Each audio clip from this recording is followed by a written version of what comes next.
हम शिव चर्चा करेंगे। ये हमारा वेदा कुंभा मतलब वैदिक कुटुंब। हम सभी इस वैदिक परिवार का हिस्सा है। कितना सुंदर, कितनी जागृत हमारा प्रेक्षागृह है आज अगर हम बात करें तो, क्योंकि आप सभी वेदानुगामी हैं और आप सभी वेदानुगामियों को मेरा नमन, शत नमन। और आज आपका हृदय, देखिए हम सबके हृदय में महादेव विराजमान है और आज जब तक हम शिव चर्चा करेंगे तब तक हम सबका हृदय शिवालय में परिणित हो जाना चाहिए, जहां पर केवल शिव चर्चा, शिव आराधना, शिव पूजा और शिव भक्ति होगी। आपके मन में ये सवाल आ रहा होगा कि शिव पूजा कैसे कर सकते हैं, यहाँ तो शिव जी शिवलिंग नहीं है, बेलपत्र नहीं है, गंगा जल नहीं है और भोग अर्पित करने को नहीं है। तो आज देखिए मैं बताऊं, आज हम उनकी वांगमयी आराधना करेंगे। श्रीमद् भागवत में हमारे लाडले ब्रजनंदन श्री कृष्ण ने कहा है ना कि भगवत गीता मेरा वांगमय स्वरूप है। और आज भी देखिए अर्चावतार हम करते हैं, भगवान की वांगमय आराधना करते हैं। तो आज की जो ये हमारी सेवा है महादेव के चरणों में, वो वांगमय पूजा है। अपने शब्दों के द्वारा, अपने अर्थों के द्वारा, अपने भावों में पिरोकर अपने शब्दों को आज हम जो पुष्प माला बना रहे हैं वो महादेव के चरणों में अर्पित करेंगे। तो इसीलिए हमने सबसे पहले हाजिरी लगाई महादेव के चरणों में। श्री सांब शिवाय नमः। देखिए श्री सांब शिवाय नमः इतना पावरफुल, इतना प्रभावशाली मंत्र क्यों है? क्योंकि जब हम शिव पुराण खोलते हैं, सबसे पहला पेज अगर आप ये देखिए, शिव पुराण है मेरे पास, अगर हम सबसे पहला पृष्ठ इसमें खोलेंगे ना, तो जो पहला मंत्र है वो श्री सांब शिवाय नमः है। कितना प्रभावशाली मंत्र है। जब और इस कलयुग में अगर हमें भगवान शिव और माँ पार्वती दोनों की ब्लेसिंग्स, दोनों का आशीर्वाद चाहिए, तो सा अम्ब, शिव के साथ अम्बा माँ पार्वती, ये मंत्र मुझे बहुत पसंद है और आज मैं इस मंच से आप सभी को ये मंत्र। Krishna, I have come here for Sangeeta ji, she is my friend और हमारे पार्टी में वो नेशनल वाइस प्रेसिडेंट है आरपीआई में। Event was very good. ये कथा के अलावा यहाँ जोडियाक के बारे में बताया गया है, सोमवार में कैसे करना है, क्या करना है, सारी भगवान महादेव के ऊपर था। ऐसे ही इवेंट्स मेरे ख्याल से बॉम्बे में बहुत सारे होने ही चाहिए, बिकॉज माया नगरी में ऐसी बात होती है जहाँ भगवान की बात हो तो अच्छा लगता है। हरे कृष्णा, हर हर महादेव। अच्छे प्राणी हूँ। शिव के बारे में मैं क्या ही बोलूँ, इतने सारे दिग्गज लोग आज आप सभी से मिले और उनके वाणी से शिव के बारे में इतना सुन पाए। मैं उस लायक अपने आप को नहीं समझती हूँ, पर मैं शुक्रगुजार हूँ शिव का और मेरे पूरे परिवार का, जैसे कि मेरा मैका और मेरे ससुराल का, कि हमारे माँओं ने, मेरी सासू माँ ने, हम सब ने उनको साक्ष्य रख के, मैंने और मेरे पति ने हमारा पूरा जीवन शिव के नाम से समर्पित कर दिया है। तो जहाँ भोले वहाँ भोले के बच्चे हैं। तो जो जो शिव हमें रास्ता दिखाएंगे तो हम उस रास्ते पे चलेंगे और सबको ये भाव प्रकट करके कहना चाहेंगे कि सबसे बड़े वो है और उसके बाद ही सारी दुनिया है। जो शिव के चरणों में जाएगा उसका उद्धार निश्चित है। और शिव तो है ही बहुत ही भोले, असुर भी उनकी भक्ति करते हैं और उनको भी वरदान मिलता है। मैं तो अपने आप को असुरों में ही गिनती करती हूँ कि इंसान होने के नाते हम न जाने कितनी गलतियाँ पूरे दिन भर में कर लेते हैं, बट ऐसे भक्तों को भी अगर कोई शरण लेता है तो वो मेरा भोले, मेरा शिव है। तो उनके चरणों में कोटि कोटि प्रणाम और जहाँ भोले वहाँ भोले के भक्त हैं। जी मैम, आप कुछ बोलना चाहेंगे शिव महात्मा के लिए? संगीता जी ने यहाँ पे बुलाया मेरे लिए बहुत बड़ी बात है, क्योंकि मैं हमेशा पार्टी फंक्शन अटेंड करती हूँ, पर ऐसी सब चीज़ें के लिए लोग जल्दी इन्वाइट भी नहीं करते हैं कि कोई आएगा कोई नहीं आएगा। पर जैसे मैंने वो पोस्टर देखा ना, मुझे कुछ अगर बीच में काम भी आता ना, मुझे वहाँ पे जाना है, क्योंकि ऐसे मौके बहुत कम मिलते हैं और शायद मैं लकी भी हूँ, शिव जी ने मुझे यहाँ पे खुद बुलाया है। तो आज मैं बताऊँगी, आपको ज़रूर बताऊँगी कि अलका और दीपक जी, शायद इनको ये बात ही नहीं पता होगी। सबको पता होना चाहिए कि एक एक्टर कितने सारे किरदार निभाती है। सबको ये लगता है कि कलाकार अपने एटीट्यूड में होता है और अपनी जिम्मेदारियों से भागता है।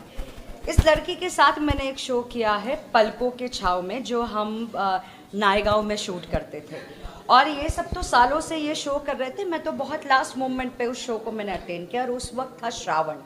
श्रावण में मेरे पतिदेव कावड़ लेके जाते हैं, 350 किलोमीटर वो बैद्यनाथ धाम चल के गंगा लेकर जाते हैं। तो मैं वहाँ तक जा नहीं पाई अभी तक। भोलेनाथ पर ये ने पूरे टाइम नंगे पाँव सेट पे भी घुमा करती थी। बहुत सारे ऐसे सीक्वेंस होते थे जिन्हें बहुत इनके पैर में कुछ चुभ जाता, जिस वजह से इनको बहुत प्रॉब्लम होती। उसके बाद भी ये कभी स्लीपर इन्होंने पैर में नहीं डाला। अंधेरी से नायगांव विदाउट स्लीपर मेरे हिसाब से 1.5 महीना कंटिन्यू किया है इन्होंने। मैं देख ये है के बहुत वैसी थी कि आज के टाइम में ऐसे लोग हैं, क्योंकि मैंने कभी देखा ही नहीं है कि कोई ऐसा कैसे हो सकता है शिव जी का भक्त। जब शिव की कृपा होती तो कोई भी दर्द बड़ा नहीं लगता। मुझे ये बताना था कि श्रावण में एक सेकेंड श्रावण में हम हर एक लग्जरी चीज़ मैं त्याग देती हूँ। जितना मैं कर सकती हूँ उतना करती हूँ, लेकिन अगर कोई मुझे लिफ्ट दे दे बिना बताए या कोई मुझे वहाँ तक पहुँचा दे, तो जिस दिन अलका को पता चला कि अरे ये तो श्रावण में ना जूते पहन रही है, और नायगांव वहाँ पे तो वो वहाँ का ब्रिज बन रहा था, बहुत नोकीले पत्थर थे। इस लड़की ने अपनी शूटिंग नहीं होने के बावजूद भी शी वॉज मेक श्योर कि मेरा कॉल टाइम क्या है, मेरा आउट टाइम क्या है। आपको शायद बताया कि नहीं पता नहीं, घर जाके पूछना, डांटना मत। ये अपना ड्राइवर लेके मुझे पिकअप करके मुझे घर तक छोड़ती थी। इसने ये पर्सनल जिम्मेदारी ली थी। अब बताओ भोलेनाथ के बच्चों को कैसे कोई पैदल चलने दे सकता है, जहाँ पे इस तरीके के लोग अगर आपका साथ देने आए तो। 2 मिनट में आप लोग अपना बाइट दो प्लीज। मेरे को ऐसा है कि भगवान ने जो लिखा होगा सब सही लिखा होगा। मैं इन सब चीज़ों में बहुत कम मानता हूँ, मतलब दिल में रखता अपने, इतना ये सब नहीं कि कोई मेरा प्रॉब्लम सॉल्व कर दे या एस्ट्रोलॉजी है वो, ये सब पे नहीं। तो शिव जी का जो प्रवचन हुआ आपको कैसा लगा? वो बहुत अच्छा लगा, मतलब मैंने फर्स्ट टाइम सुना और वो काफ़ी ये था, अट्रैक्टिव था। जी भी आपकी कोई अगर समस्या हो जो एस्ट्रोलॉजी के जरिए सॉल्व करने की आपने इच्छा रखा, कोई सवाल होगा, ऐसा सवाल आप बता सकते हैं? नहीं, मुझे एक डायरी भी मिला कि आप उसमें कोई भी सवाल लिख के दीजिए, वो सॉल्व करेंगी। पर मेरा मानना है कि अपना कर्मा अच्छा रखो। अगर आपका कर्मा अच्छा है, आपकी नियति अच्छी है, आपके साथ जो लोग रहते हैं आप उनके साथ अच्छे से रहते हो, उनको कोई ठेस नहीं पहुंचाते हो, वही भगवान जी देखते हैं और आपकी ज़िंदगी में अच्छी अच्छी चीज़ें करते हैं। अगर कुछ आपके आने वाले प्रोजेक्ट होंगे तो दर्शक बरस बहुत सारी चीज़ें हैं लाइनअप में, बहुत जल्द आएंगे, आपको देखने को भी मिलेगा। जी, बहुत बहुत शुक्रिया। Thank you. बहुत ही बढ़िया, और जो नॉलेज नहीं थी वो मुझे मिल गई, क्योंकि मैं शिव भक्त हूँ तो मेरे को बहुत क्रेज़ है एकदम शिव जी का ना। तो कई चीज़ें जो मुझे नहीं पता होती ये यहाँ के क्लियर हो गई मेरे लिए। तो मेरे लिए इतना इम्पोर्टेंट था ना, ये भगवान ने भेजा मुझे कि मैं अटेंड करके आऊँ। तो शिवा जो ऋतु जी, हाँ शिवश्री जो ऋतु जी हैं, इन्होंने उस चीज़ को क्लियर कर दिया मुझे आके। जैसे सब जगह हम लोग गए हुए हैं ज़्यादातर तीर्थ पर आके क्लैरिटी हो गई वहाँ पे क्या है, कैसे पूजा है, पूजा का मीनिंग क्या है, क्या लाभ है उनसे, कौन से मंत्रों से है, और सभी राशियों के बारे में इन्होंने बताया। बहुत अच्छा लगा, एक्सीलेंट, सबकी नॉलेज हो गई कि paath puja is so important, specially Shiv ji की, और अलग अलग तरह से इन्होंने डिस्क्राइब करके बताया। बहुत अच्छा लगा, हमें ये चीज़ें नहीं पता थी, यहाँ आके हमें बहुत अच्छा प्लेटफॉर्म मिल गया। ऋतु जी ने बताया कि कौन सी राशि को कौन सा पूजा करना चाहिए, कौन सा तीर्थ यात्रा करना चाहिए, महाकाल में कहाँ जाना चाहिए, भस्म आरती का क्या मीनिंग है। महाकाल में गई हुई हूँ, उज्जैन में मंदिर में गई हुई हूँ, लेकिन अगर आप दर्शकों से अगर शेयर करना चाहे ऐसी कोई समस्या जो आपको लग रही हो कि ये समस्या है और उन्होंने जैसे राशि के हिसाब से बताई है, तो वो आप उसे अनुकरण करने वाली हैं और अगले सेशन में इनसे मिलेंगी? नहीं, सेशन तो मिलूंगी। मैं ऑलरेडी मंडे का फास्ट हमेशा रखती हूँ। जब मैं 16-17 साल की थी तब से मुझे शिव का है, और मैं हमेशा मंडे का फास्ट रखती हूँ, सोमवार का, और करती हूँ पूजा वैसे मैं खुद भी। लेकिन इनसे आके और मीनिंग भी समझ आए कि ये वाला मंत्र नहीं, ये भी करना चाहिए। तो एक ये ज्वाइन करके ना मुझे ऋतु जी से बहुत अच्छा लगा, और भी नॉलेज बढ़ गई। कर तो रहे हैं पूजा, तो वो भी साथ हो जाएगी। देख लीजिए, हमें एक चीज़ हम और तो हैं ही महाकाल के, ओम नमो शिवाय के। अमरनाथ पे भी मुझे अमरनाथ की यात्रा भी बहुत अच्छी लगती है, और उज्जैन का महाकाल हम कराए हैं, हम पूजा भी कराए हैं। एक और ये चीज़ जो इस विषय से नहीं है, वो ये जानना चाह रहा हूँ, बहुत सारे अब जो है रियलिटी शो चल रहे हैं, लॉकअप भी आ रही है, बहुत सारे रियलिटी शो, क्या कोई ऐसा शो है जो आप फॉलो कर रहे हैं? नहीं नहीं, मैं कोई नहीं करती, मैं इतना टाइम वेस्ट नहीं करती, मैं अपना काम करती हूँ और चल रहे होंगे सारे जो हमारे बच्चों को होता है तो मैं उसको अच्छे से वॉच करती हूँ। अदरवाइज़ मैं ऐसे टीवी नहीं देखती। हाँ, पाठ पूजा करती हूँ, भजन सुनती हूँ सारा दिन, और जो मेरे न्यूज़ सुनती हूँ, और शोज़ को मैं इतना प्रेफरेंस नहीं देती, देखती नहीं हूँ मैं। बच्चों को भी मतलब शिव के बारे में या भक्ति के बारे में कुछ? हाँ, बच्चे मेरे दोनों हैं, मिताली है, मनारा चोपड़ा है, दोनों फॉलो करते हैं। वो भी मंडे को फास्ट होता है उनका भी, जो घर में बनता है वही खाती हूँ, फास्ट वाला फूड। बहुत खूबसूरत, मतलब रोज़मर्रा की ज़िंदगी में जो है आपको ऐसे कम मौके मिलते हैं कि जहाँ पर आप जो हैं वो ऐसे प्रोग्राम का हिस्सा बने, और मुझे बेहद खुशी है कि मुझे गौरव और संगीता ने जो है निमंत्रण दिया और मैं इसका हिस्सा बन सका। और शिव की तो क्या ही मतलब क्या ही बात करें ना, कितना खूबसूरत वर्णन उन्होंने जो है शिव कथा का और शिव पुराण का किया है। तो मैं तो गदगद हो गया हूँ, मतलब ये समझिए कि आशीर्वाद मिल गया है महादेव का, यही कह सकता हूँ। एक चीज़ और हुआ है, उन्होंने जो है अलग अलग जो राशि वाले लोग हैं जी जी जी, उनके जीवन में समस्या आती है, उन समस्याओं को किस तरह निवारण हो उस बारे में भी बताया है। अगर आप अपनी राशि बताएं। जी, मेरी तो कन्या राशि है और मैं बड़ा गौर से और ध्यान से सुन रहा था उनको कि उन्होंने कहा कि मल्लिका अर्जुन कन्या राशि वालों को जाना चाहिए, तो मेरी कोशिश रहेगी, साउथ में है आंध्र प्रदेश में, तो मेरी कोशिश रहेगी कि मैं जाऊं और महादेव के माँ पार्वती के दर्शन करके आऊं। ये है, बाकी राशियों के बारे भी बड़ा विस्तार पूर्वक बताया है, तो बड़ा अच्छा लगा, बड़ा अच्छा एक नया थॉट था उनके पीछे, बहुत अच्छा, बहुत इंटरेस्टिंग। बहुत बहुत शुक्रिया सर। में लोग कहते हैं ना कि यहाँ माया नगरी है, लेकिन यहाँ तो मुझे लगा कि शिव नगरी है, और मैं एकदम शिव नगरी में शिव भक्तों के साथ शिव प्रांगण में। आप लोग ये समझिए कि ये 2 घंटे के लिए ये जो परिसर है वेदा कुंभा, ये बिल्कुल एक तरह से शिवालय बन गया था, और यहाँ सबने इतने प्रेम से जो कुछ शिव ज्ञान, जो मैंने थोड़ा बहुत जो मुझे ज्ञान है वो हमने आज वार्ता की, चर्चा की शिव जी की, और बहुत बहुत अद्भुत अविस्मरणीय एक्सपीरियंस रहा, अनुभव रहा। बहुत सबने पसंद भी किया और मुझे भी बहुत अच्छा लगा, क्योंकि देखिए शिव का नाम या ईश्वर का नाम कोई बिना उनके आदेश के नहीं ले सकता। तो ये उनका आदेश था, उनके द्वारा निश्चित दिन था कि 5 जुलाई को आज पंचमी के दिन और हम शिव कथा का आरंभ करेंगे। तो बहुत अद्भुत अनुभव रहा और महादेव की कृपा साक्षात यहाँ बरसी है, सब पर बरसी है।